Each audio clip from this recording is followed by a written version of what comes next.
Good morning. Welcome to my, I don't even know what to name this vlog or how to say it.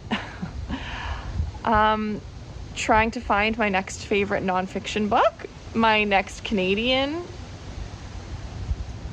Canadian nonfiction book. Basically, the last vlog that I posted, like finding a 5-star fiction, I was going to combine these two, but when I was filming that vlog, I realized that video would be over an hour.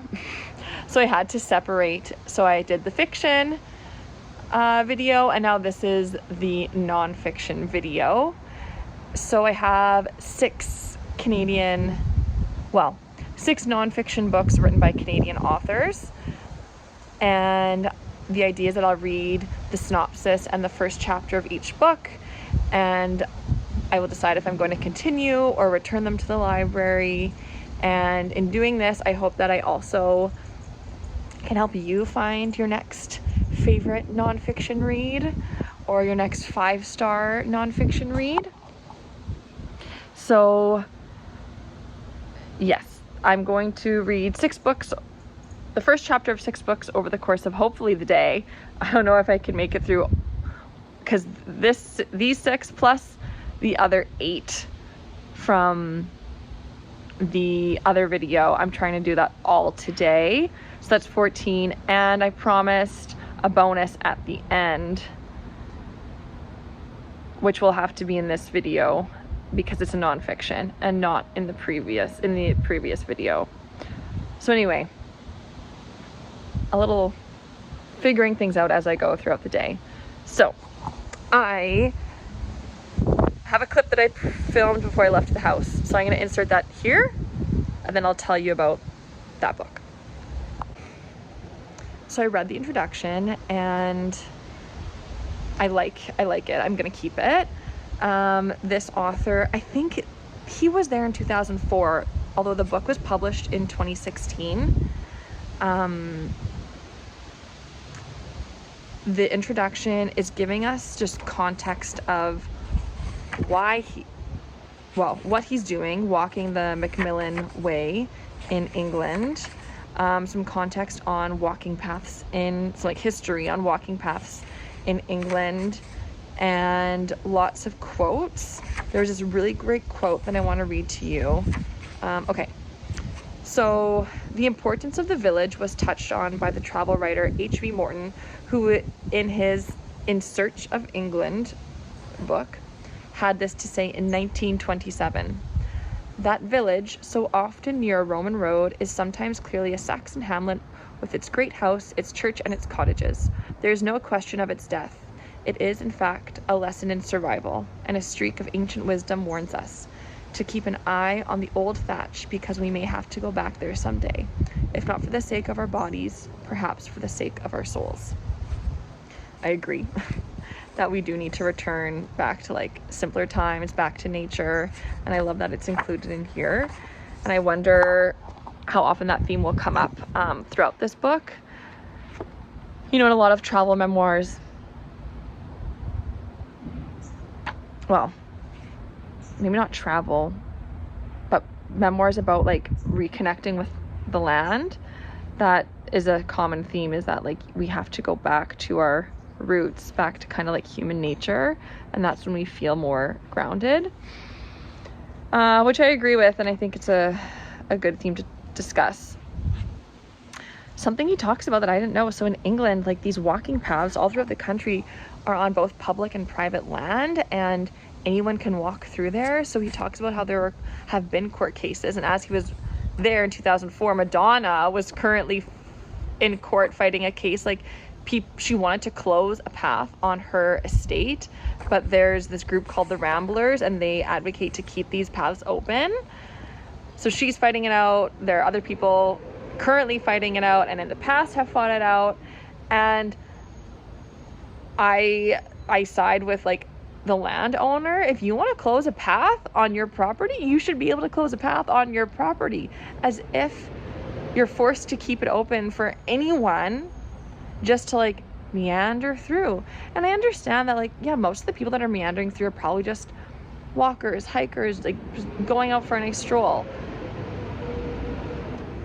There are mentions of like vagabonds and gypsies coming through my estate and damaging it, which I'm sure does happen, but probably not often. Regardless, if you want to close a path on your property, you should be able to close a path on your property.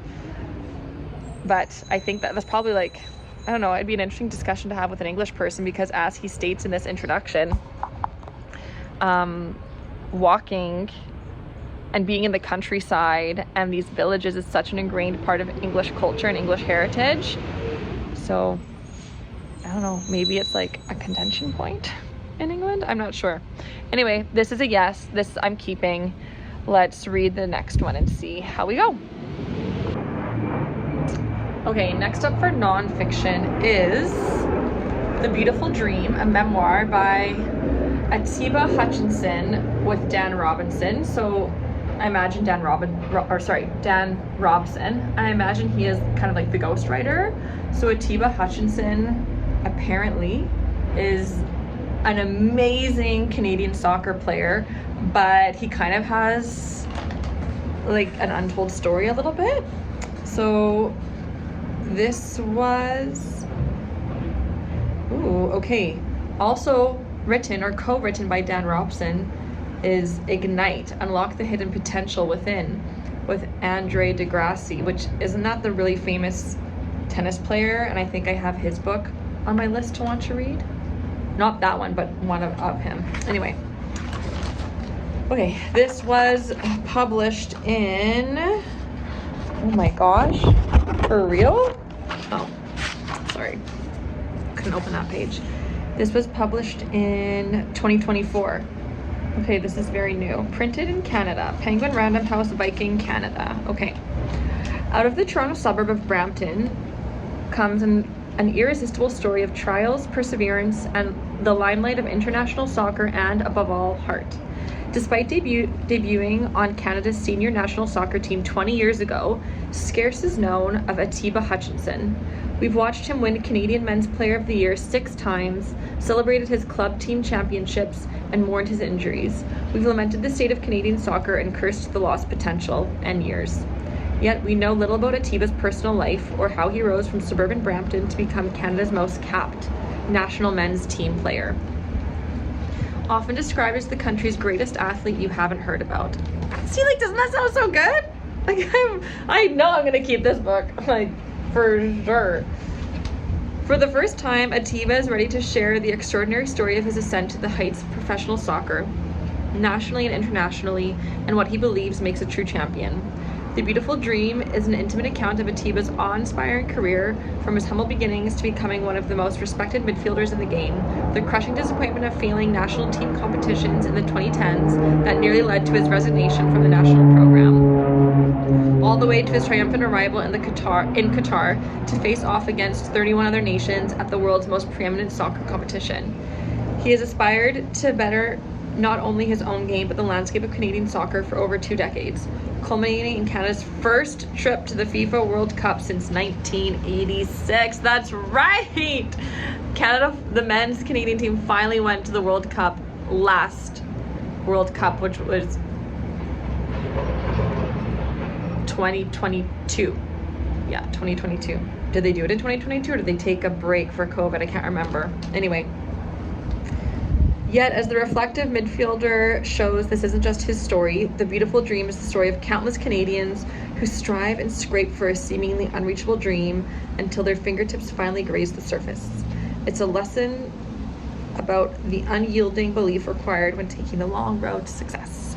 All right, let's dive into chapter 1 and I'll let you know what I think. Okay, the prologue is so good. It's like, the writing it's so honest, like you're inside his head and it's so dramatic. Like, oh my gosh, they're going out to the pitch to play their first game in the World Cup against the world's number 2 team. What's gonna happen? We know what happens. Like, Canada didn't make it that far in the World Cup, but they still made it there. But the way it just like ends on a cliffhanger, like Could this be real, I wondered? My heart pounded. The roar beyond the tunnel called. I opened my eyes near the end of a beautiful dream. Because he's talking about, like, he's 40. This is, like, the last thing he's going to do with his career, and then he's retiring. And this prologue would be a really great prologue to a fiction book, like an underdog soccer story. All right, let's go into chapter 1. The World Cup of Brampton's Own. Okay, I fully predict this is gonna be a 5 out of 5. Like, I know it will be. The first chapter, he's talking about his childhood in Brampton, how they organized this sweet little World Cup of Brampton. So they would all get together, all the boys, they would line them up. And because in Brampton, at the time, it was like fastly becoming the world's most multicultural city. He's like, yeah, it wasn't hard to find like groups of different countries, and if you were from a different country and there weren't a lot of you, you were thrown into the hodgepodge mix and you represented Canada, which no one was really proud to do, because Canada, like, I guess never went to the World Cup, only been to the World Cup once in 1986, never again until 2022 or 2023. I should ask Carlos when the last World Cup was. He'll know. Was the World Cup in 2022 or 2023? It didn't get prolonged because of COVID? Because of the pandemic? It was fine? Okay, so it was 2022. Okay, and so yeah, so he was playing for Trinidad and he won the World Cup of Brampton. So cute. Anyway, I just know it's going to be an incredible story. I think I'm going to cry. Like, I almost cried at the end of both the prologue and chapter 1. What was the last line of chapter 1? It was like, hang on. When I lay in bed at night, my imagination carried me to only one beautiful dream. One day I'd play in a real World Cup, as near impossible as that seemed. And man, you know, I really want to know, like, how this Dan Robson works with athletes and how he writes with them. Like, I like this man's writing style, or I like how he edits the athletes' writing. I don't know if this is a Tiba or Dan or equally both, but I really like how it's written. It's such a sports story, how you're like cheering for this person and wanting them to succeed and win, and you're like on the edge of your seat, like, is he gonna make it? I know he makes it. Like, so what am I all excited about? Anyway, this is gonna be a 5 out of 5. Definitely keeping this. Okay, so for the next nonfiction read, I have The Luck of the Karluk, Shipwrecked in the Arctic by L.D. Cross. I don't know if I found this in like the travel nonfiction section or in the kids section, just because of that title, Amazing Stories. I'm not sure where I found this. A loud bang pierced the air. It sounded like the firing of a cannon. She was breaking apart. Ooh. The story of Canada's first Arctic expedition's flagship, the Karluk, is one that rivals the greatest shipwreck tales, real or imagined. Heading for the Arctic in 1913 under the stewardship of an ego-driven leader who cared nothing for the safety of his crew and passengers, the Karluk fell victim to the ocean's icy grip. The survivors were led by the ship's heroic captain, James Bartlett, on an epic quest for dry land and rescue. Several would perish, but those who made it live to tell a tale like no other. Okay, that sounds really intriguing. Let's see how many pages. 137 pages. I have to read this. It's so short, and it seems like such a good piece of Canadian history. L.D. Cross, so the author L.D. Cross, is the author of numerous business and lifestyle articles that have appeared in Canadian and U.S. publications. She has written many books in the Amazing Stories series dealing with unique aspects of Canadian history, including, and there's a long list of everything she's written.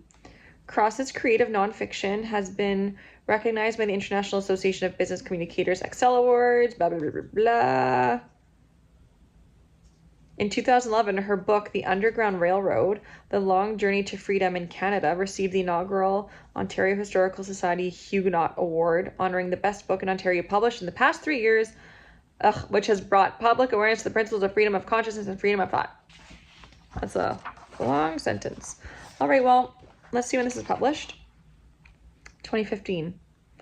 All right, well, let me read the prologue in chapter 1 and get back to you.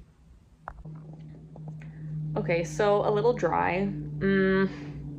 Interesting. Like, I do want to know what happens to the crew and how they escape, but I also don't think I want to spend my time reading this.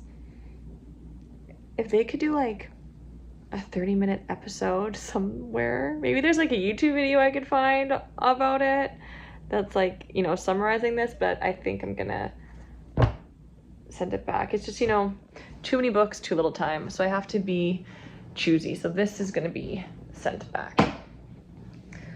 Okay, I think I'm gonna take a break from reading and make my buttercream, because I'm making macarons tomorrow. Like, I'm making the shell tomorrow and assembling them tomorrow, but I'm gonna make the buttercream now and then hopefully read another chapter.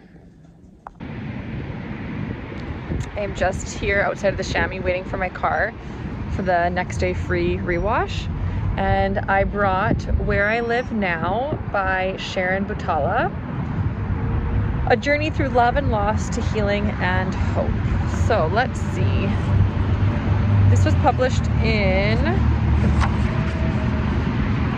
I don't know why I care to tell you so much about what year it was published, but for some reason I think it's important. 2017, in memory of Kathleen Margaret LeBlanc Hollins. Okay. Sharon Butala is an award-winning author of fiction and nonfiction. That's her. There's Sharon. Her classic nonfiction work, The Perfection of the Morning, was shortlisted for a Governor General's Award and was a #1 bestseller. Her latest novel, Wild Rose, is a finalist for the W. Mitchell Book Prize. She lives in Calgary, Alberta. All right, so let's see what this book is about. Quote, "It was a terrible life. It was an enchanted life. It was a blessed life. And of course, one day it ended." End quote. In the tradition of Diana Athill's Somewhere Towards the End and Atul Gawande's Being Mortal comes a profound story about one woman's journey through death and grief to renewal and hope. When Sharon Butala's husband, Peter, died unexpectedly, she found herself with no place to call home. Torn by grief, she fled the ranch lands of southwest Saskatchewan and moved to the city, leaving behind almost everything she owned. She took with her a lifetime of experience and a limitless well of memory of a marriage that everybody said would not last but did, and of an isolated yet intensely beautiful life lived in nature. That's so nice. Reinventing herself in an urban landscape was painful. And then why did she do it? Like, I so desperately want to live outside of the city. I don't understand people wanting to come live life in the city. I guess, like, if you lived your whole life in a rural area, maybe you're curious, and vice versa. Yet out of this hard-won new existence emerges a compelling and warm-hearted memoir that not only offers solace and wisdom, but also inspiration and healing to those who've experienced grief and loss. Brave and honest, Where I Live Now is a revelatory book that understands the many homes women must build for themselves in a lifetime. Ooh, I love that line. That is such a good line. Okay, let's read the first chapter. Okay, I just read the preface because the first chapter is kind of long. So for the purposes of this video, I'm just reading, and time management, I'm just reading the preface, which this is going to be another 5 out of 5. I think, like, they're bringing my car. I have to read you 2 bits from the preface. And for the longest time, I pronounced it preface until Carlos corrected me. Ah, how embarrassing. Okay, just parked the car. I'm gonna read you this little piece. She's so humble. She's speaking about her best-selling book ever, which was The Perfection of the Morning, An Apprenticeship in Nature, which I definitely want to read. She says, "When I say I take little credit for that book's success, I mean that sometimes such a response is not so much that the book in question is brilliantly written or wonderfully astute and incisive. It is simply the right book at the right moment," which, like, Yes, that's so true. For so much, for movies, for TV shows, for books, for trends. Inadvertently, or perhaps not so inadvertently, a writer has something to say that is exactly what the reading public is parched for. And when such a book happens to appear, everybody clamors to read it. Much as I want to believe that The Perfection of the Morning was a work of genius, I know that it was what it was. Not for me to judge. And that it was one of these books I've been describing. So she wrote that in 1994. And I'm like curious, like,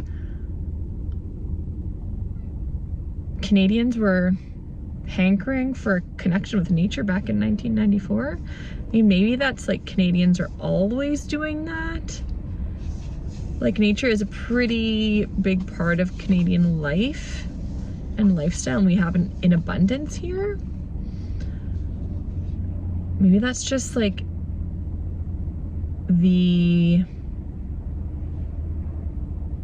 dilemma of the city dweller, regardless of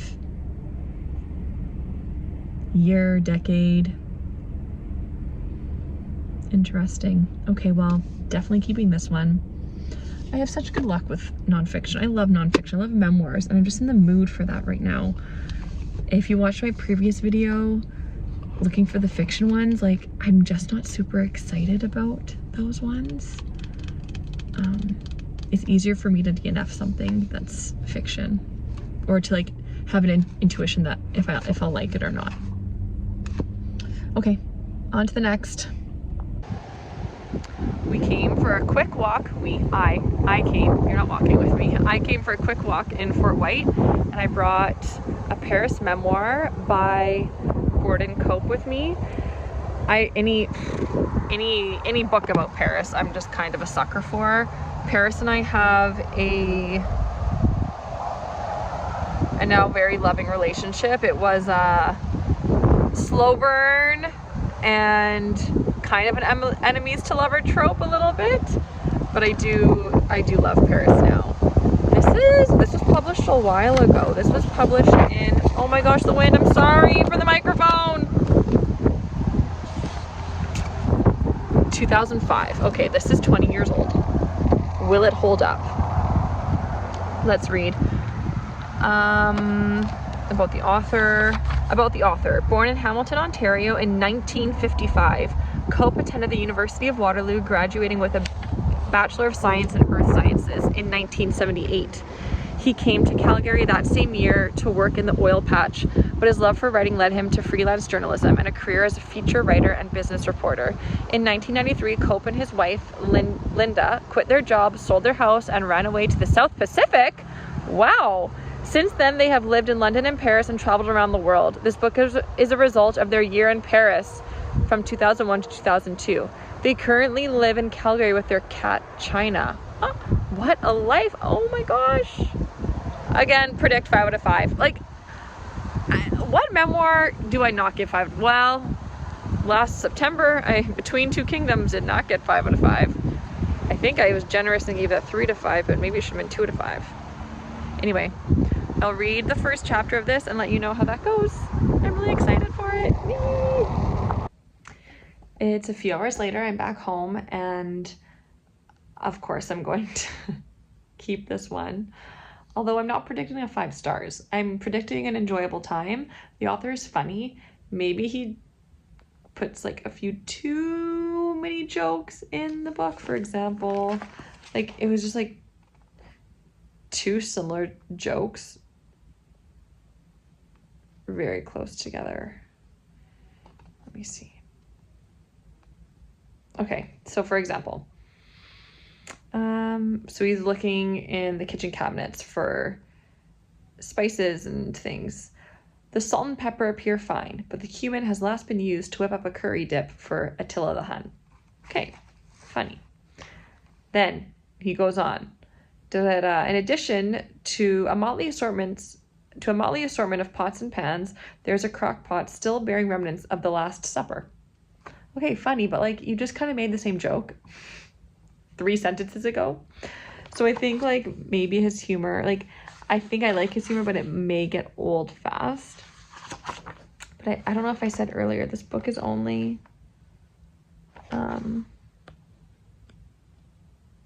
215 pages. So it'll be a nice quick read. There's Gordon. I don't think I showed his picture before. There he is. Gordon Cope. Okay. I have 2 more books to read. I don't know if I'll finish by the end of the night tonight. It's 8 o'clock and I need to do some chores. So I may just see you in the morning. Good morning. It's the next day and I have one last nonfiction book. Well, let me read to you what this is about. So this is A Life with Words by Richard B. Wright. This was published in 2015 and I'm just going to read to you.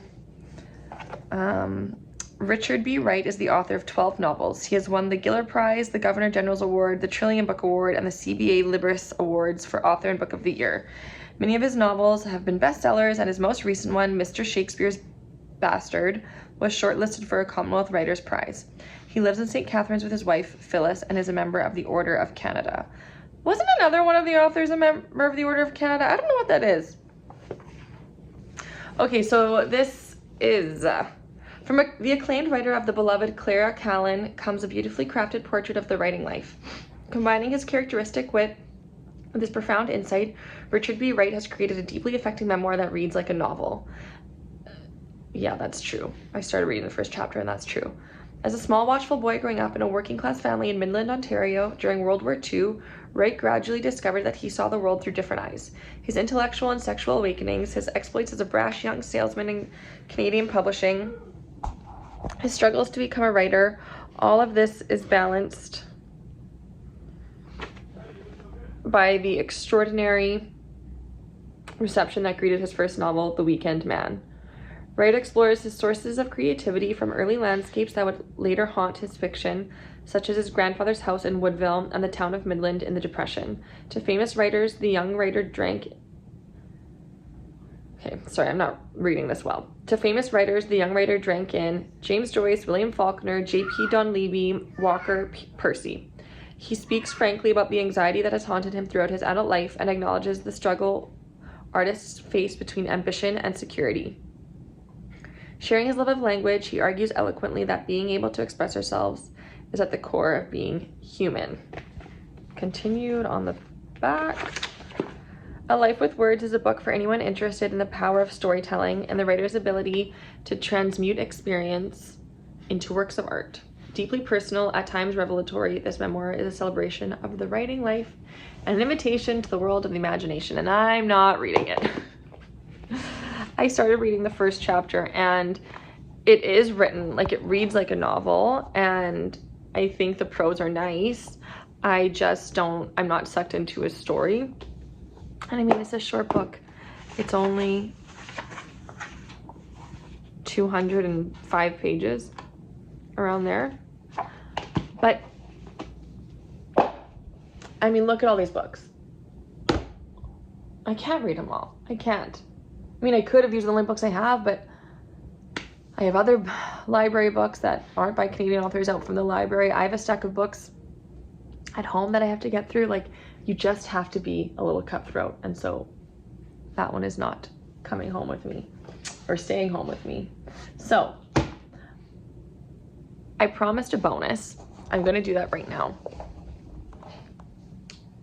So I'm 100 pages into this book, but this is Walk, Eat, Repeat by Lindy Machevsky, Culinary Adventures on the Camino de Santiago. So the Camino de Santiago is that big walk that people do in Spain that starts, well, you can start in a few different places, but sometimes you can start in France. And anyway, I'm going to read you the synopsis. Like, look at the notes. I haven't taken notes in a book in so long. I really like this book. Here, let's read a little bit about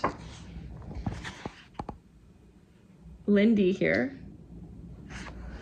Walk, Eat, Repeat combines Lindy Machevsky's passion for both food and hiking. One of Canada's foremost culinary writers, Machevsky is the author of 4 previous books on food and culture. A lifelong walker, her first experience of hiking was climbing peaks in the Adirondacks with her father as a 5-year-old.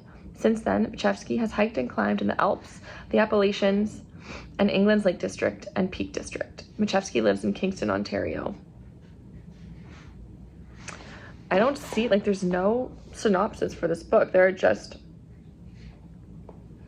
like, excerpts, like, quotes from people. Well, anyway, I can tell you about it. I can be the synopsis writer.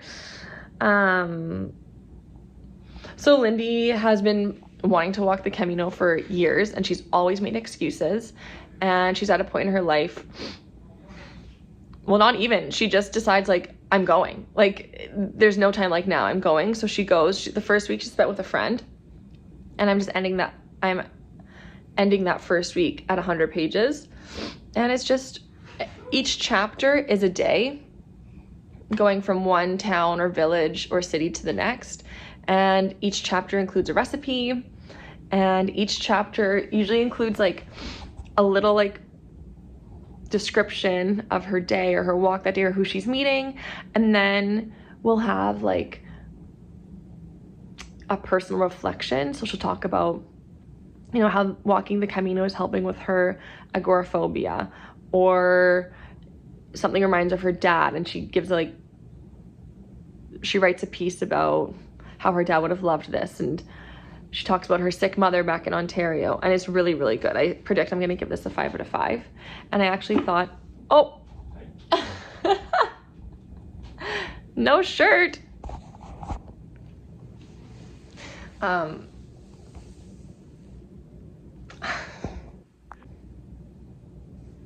Okay, I'm going to wrap up this video. I'm going to remind you of the nonfiction books that I'm not keeping. So A Life with Words is going back to the library, and The Luck of the Carluck is going back to the library. And the ones I'm keeping, I'm going to actually, I want to organize them in my predictions for what I like the most and the stars I'm going to rate them. So, The Beautiful Dream, Atiba Hutchinson, 5 stars. Walk, You Repeat, I think will be 5 stars. Where I Live Now, I think will be 4 or 5 stars. Walking to Camelot, I think will be 4 stars. And A Paris Moment will be 3 or 4 stars. I'm so excited to read these. It's funny, like, I'm so much more excited to read the nonfiction and the fiction. And if you watched my previous video, like, you saw that I got rid of many more fiction books than nonfiction books, and I wasn't as excited about them. Like, I mean, just watch the video, but, like, in this one, I'm, like, reading the first chapter, I'm, like, so excited and I want to keep reading. Whereas the fiction books, no, I don't have that feeling about any of them, actually. Like, I actually have really low expectations for most of them, and you might think, like, well, then why are you even gonna bother read them? Because I guess you still always hope that you're gonna come across a 5-star or a new favorite read. So yeah, that's the end of the video. Thank you so much for watching. I will see you in the next one, and you can tune into my October reading wrap up to see if I read any of these or how many of them I read. Oh gosh, I feel pressure now. All right, see you in the next one. Bye.